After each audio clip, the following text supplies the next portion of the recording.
afternoon, everybody. Welcome to on a beautiful fall day. I'm truly honored to be part of the dedication of this field to John D. McElhiney, my friend, mentor, and role model. Those three words to describe John, a friend, a mentor, and a role model, are probably the way many of you feel here today. We're here today to dedicate this field to the memory of John McElhiney. This came about back in 2013 when then City Council President Paul Denaro approached me about dedicating the field to John McElhiney. I thought it was a great idea. The two of us joined together and sent down a resolve to the City Council. And the City Council took action and named this field after John McElhiney. That's why we're here today. But I'd like to just say a few words. We have a little bit of a program to get to, and Sheila will take on after that. So as city solicitor, John was instrumental in our work to negotiate the 2010 purchase of 74 acres right here at Whispering Hill, so that this recreational field could be preserved and enjoyed for generations to come. John's work on the acquisition of this city gem is one effort in a long line of examples of his service and devotion to Woburn during his lifetime. As a Woburn City Councilor, John led efforts that resulted in the creation of the pedestrian walkway surrounding Hunt Pond.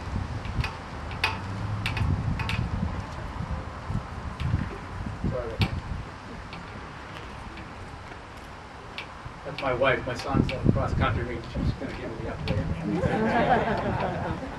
update. He also dedicated much of his personal time to civic endeavors, including as president of the Rotary Club, the Boys Club, and the Woburn Council of Social Concern. John was also a member and founding board of directors of the Woburn Historical Society, for which he also served as president. John's book, Woburn, A Past Observed, is the most comprehensive guide to Woburn's civic, social, and political history, an endeavor that he spent 9 years to complete, a true labor of love.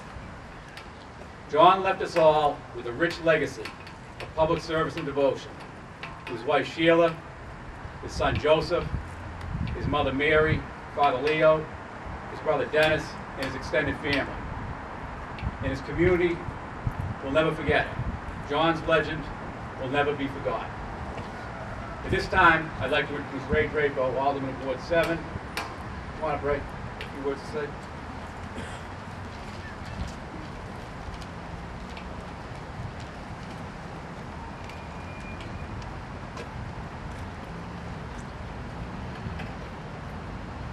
Getting old. I do really appreciate this opportunity to speak today because John really meant a lot to me individually, but I know as the city as a whole. But I'd first like to thank, because this field is in my ward, and I worked in the city officials, worked tirelessly, many mayors before Scott and many city councilors before me all wanted to preserve this field, and I just want to make sure we thank everybody involved in that endeavor. Our former planning director, Ed Chiarello, as well, the DPW for keeping up the field and making sure that it's maintained, and also the recreation department is involved in that. Richard Haggerty, our city council president, couldn't be here today. He wanted to let everybody know that he deeply regrets that. He had a prior commitment and couldn't make it, so that he asked me to say a few words. When I look at this field, I'll always think about the years of hard work that city officials it took to create it. And more importantly, I'm going to think of John, who also gave years of service to this community. Everyone here can remember, I'm sure, everything he did for the city of Woburn. But I remember the person who I met when I first ran for school committee many years ago. John couldn't have been nicer to me when I was introduced to him. He didn't have the typical carpetbagger attitude from what I usually get. So he was very inclusive. He gave me every opportunity to succeed. And even though I was unsuccessful at that time, he continued to encourage me, and which led to my eventual success. That told me a lot about his character, which always stood out to anyone interacting with him. He was genuinely a good person, cared about the city and the people in it. So today, we dedicate this place that I hope everybody enjoys in perpetuity. When people visit here and they read the name on this plaque, I hope they understand how much John meant to us, and his legacy should be to inspire new residents to get back to this community as John did. I know it did that for me, and I miss his presence, and I know his family must feel the same way. And I hope this small gesture from the city gives them similar inspiration. Thank you very much.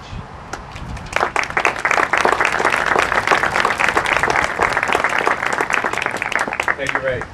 Next, we're lucky to have the Woburn High School band led by Jack Kelly. Big win by Woburn High last night, 32-0. They're pulling off a big win, so let's hear it from Woburn High. Jack, if you could all stand, Jack's going to do the national anthem. His band will do the national anthem.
Sheila McElhiney and her family.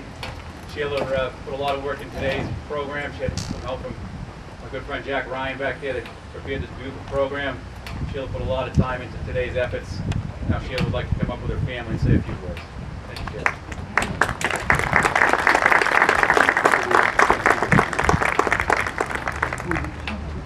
Well, good afternoon, everyone. And wow, is this an example of tear of pride? Huh? Great.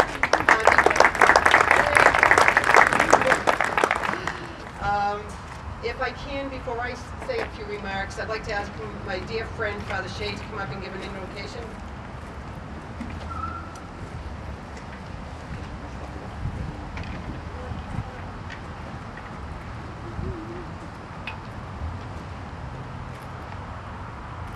On a late summer day, warm and beautiful beyond any telling of it. Here in Woburn, Jackson, the place that he loved so dearly and served so well. We're blessed to be present.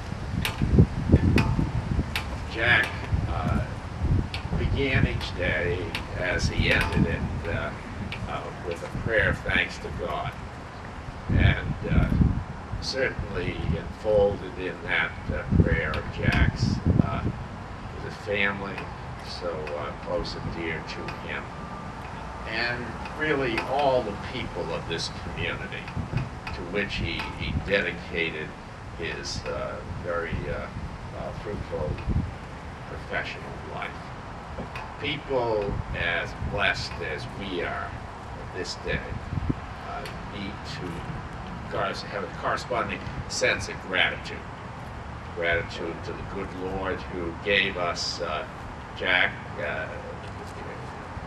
We would have made that span much longer than it was, but it was wonderful when he was with us, and his prayer continues to bless us today.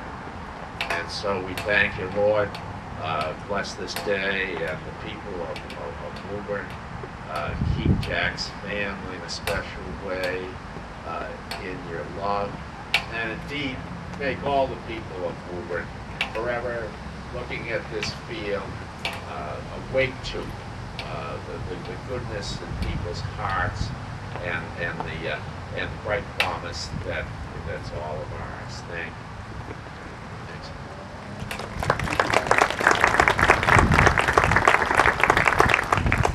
Thank you, Father Shea, for those kind words. Well, first of all, on behalf of my son Joseph and the rest of my family, I would like to extend a very warm, heartfelt welcome to all of you. I know it's a very busy day and weekend here in the Woo. There's all kinds of games going on. The Boys and Girls Club is celebrating its 50th anniversary tonight, so there's a little plug for that. And tomorrow there are other things going on. So I do realize how precious and valuable time is, and I sincerely appreciate you taking that time to come and honor my husband and Joseph's father, and my best friend, Jack. I would like to extend a few special thanks, and it may be repetitive, but certainly may Scott Galvin, who has extended himself in so many ways, and also Alderman Paul Denaro, who created an ordinance to actually make this happen. And it was just such a tribute to Jack. Actually, they did it without me knowing, and one day, I believe it was last summer, when Joseph and I had come home for a couple of days up in Maine, my mother-in-law held the Times. And she always collected the Times for Jack, because that was always the top of a vacation for him, was wherever we went, and we had wonderful trips. But he always loved to come home and read 2 weeks' worth of the Times. So he would catch up on everything that he had missed. And my mother-in-law had held up one of the Times last summer and asked me, "Did you know about this?" And there it was. There was an article and said, "New fields to be named in memory of John D. McElhiney." And I was like, wow, I didn't know that. Wow, that was great. And so that just shows to me the level of care and thought that people gave to Jack and really to the rest of our family. So with the mayor and Paul Denaro, and then certainly I'd be remiss if I didn't thank Tucker Quinn and the fabulous Woburn DPW, the Parks and Recreation Department, the wonderful high school band for giving their time to make this area as wonderful as it is. And a special thanks, and I don't know if he's here, but Bob Shore, if you're here, maybe you can wave. Or he's not here, okay, that's fine. But I wanted to give a shout out to Bob, because you will have the opportunity to see his wonderful artwork when Joseph and I unveil this. Bob was a friend of Jack's. He is the owner of Skylight Studios, and he really captured Jack when he made this bronze likeness. And Bob does work that's literally sent around the world, and here he is in our very own Woburn. So hopefully I haven't missed anybody in my thank yous. Now, I know you're all here for different reasons, but the common denominator is Jack. You may have known him as a friend, as a family member, as a neighbor. You may have known him when he was the representative of Ward 1. He was so proud to be on the city council, and that's when I met him, actually. I met him in college, and we ended up going to college and law school. And he was running for office when he was in law school, and I thought, wow, I mean, I'm finding law school very difficult. How do you have time to run for office? But he did, and he loved it, and he was very proud of some of the things he could do for that. I know one of the accomplishments he felt proud of was giving the South End a fire station.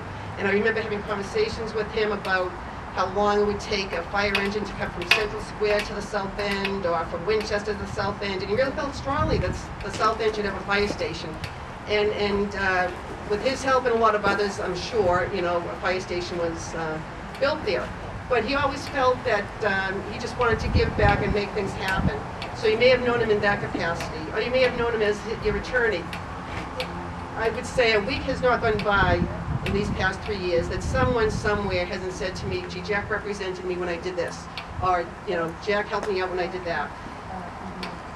It's amazing to me, you know, the number of people whose lives he touched and have not been forgotten. And so hopefully many of you may have been the benefactor of some of his legal work. You may have known him in one of the clubs that he was in. He was in Rotary, as you've heard, the Boys and Girls Club. And then he had a very strong fondness for the Woburn Council of Social Concern. And I remember when he told me about that one, I was thinking, oh, that sounds kind of, leftist, kind of like a out there kind of group. And I said, what does the Woburn Council of Social Concern even do? But I have since become involved, and they do much good work.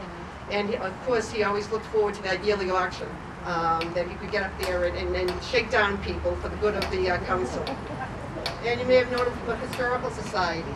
He gave tours. He just loved bringing that type of society to Woburn, because it really strikes a chord as far as the interest in Woburn that people have.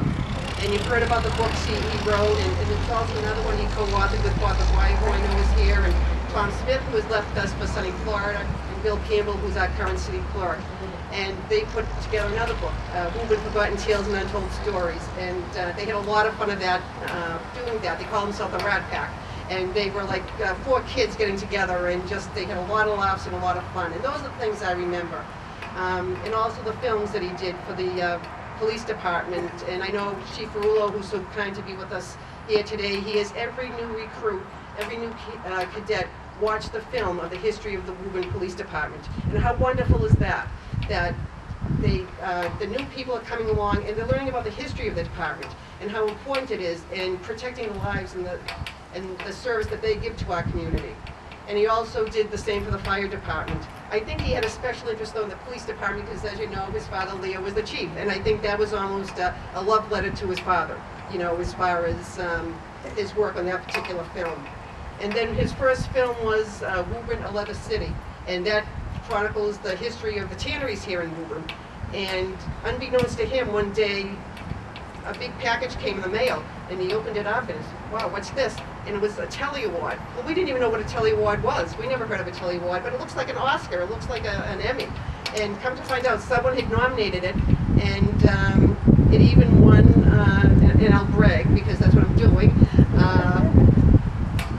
even beyond the History Channel and National Geographic. I mean, this film on Woburn won this national award, and someone else had nominated it for, Jack didn't even know about it. So those are the things that he really did because he loved to do those things.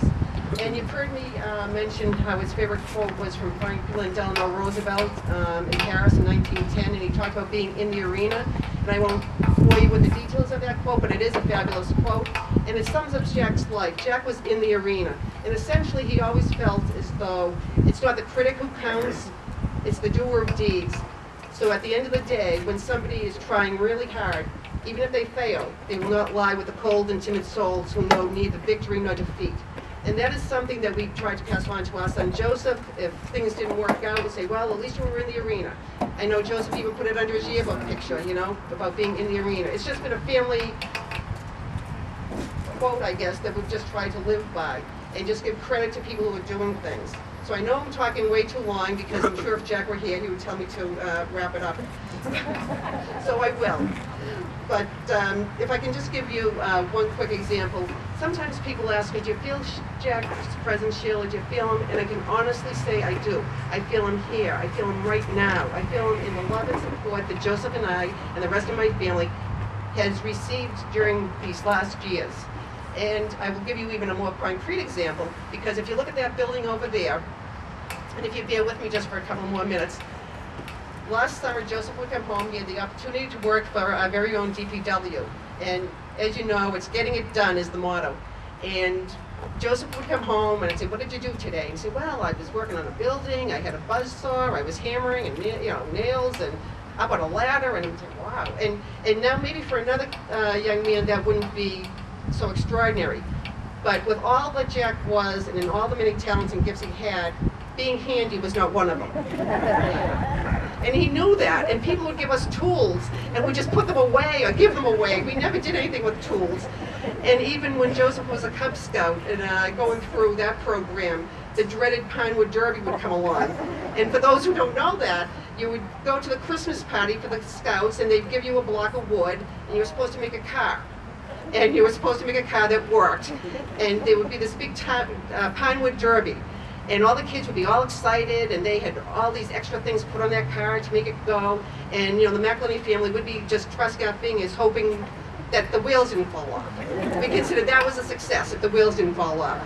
So when Joseph was telling me about working on this, I thought, wow, Jack, that's really, something. And really, we didn't know about this dedication until well after that building was finished. And I know Joseph and I have had these conversations thinking, wow, how great is that he had an opportunity to work on a building that is on the field that is dedicated in Jack's memory. And so I really do believe he is with us. I know I feel his presence every day. I carry him in my heart, as I know many of you do. And I will finish with these words, and they're Jack's words. And he said he loved Woburn, not for its history or its geography, but for its people, who have been a kind and caring people since immigrant days. And may the future be kind to Woburn and all those who call Woburn their home. Thank you very much.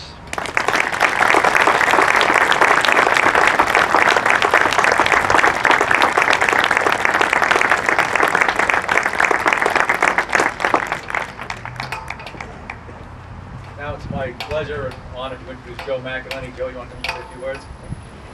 Oh, he's all set. You want to talk about your work? No,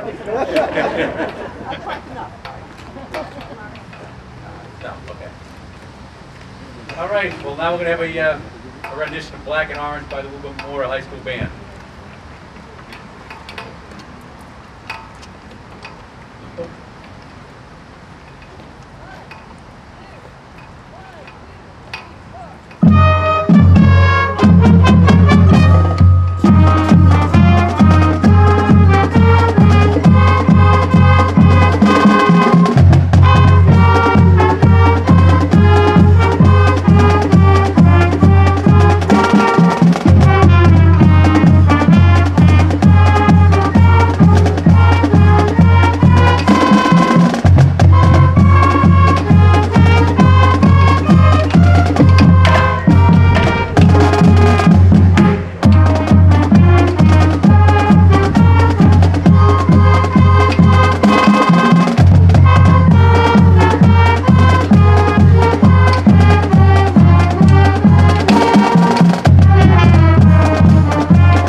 Unveil the monument.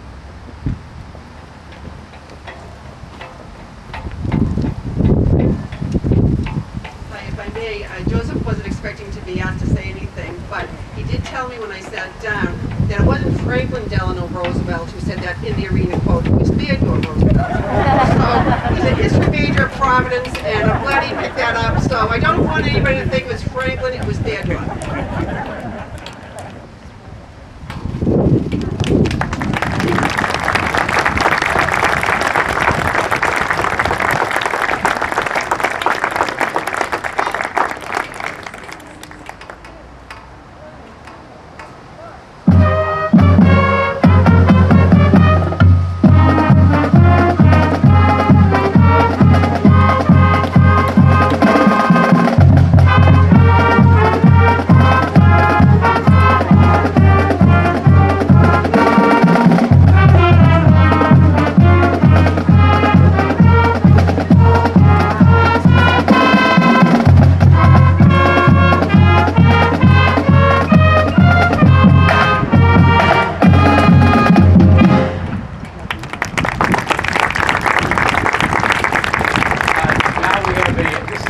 Up here is going to be used by the Woburn Lacrosse program, and in between other entities will fill it out, but it's generally going to be the home of the Woburn Lacrosse program. So now what we'd like to do is, if you'd like to, I'd like to ask Joseph and Sheila to come out, and the lacrosse team will do a face-off out at midfield. So if anyone wants to join us, they can. They'll do the face-off to Chris in the field. Then after that, you're welcome to have coffee and muffins and stick around and talk to the family. Thank you very much.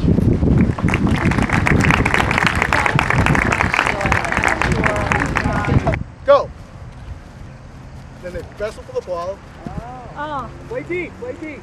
Ride them out. Ride up. The in the goal.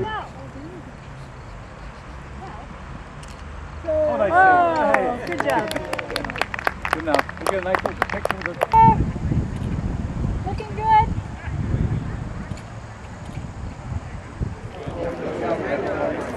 Beautiful. Excellent. Good job. No name. Stay there for a second. Stay there for a second, Lauren. The mayor wants to get a picture. With his personal self. Get everybody. Looking at the mayor, looking right there.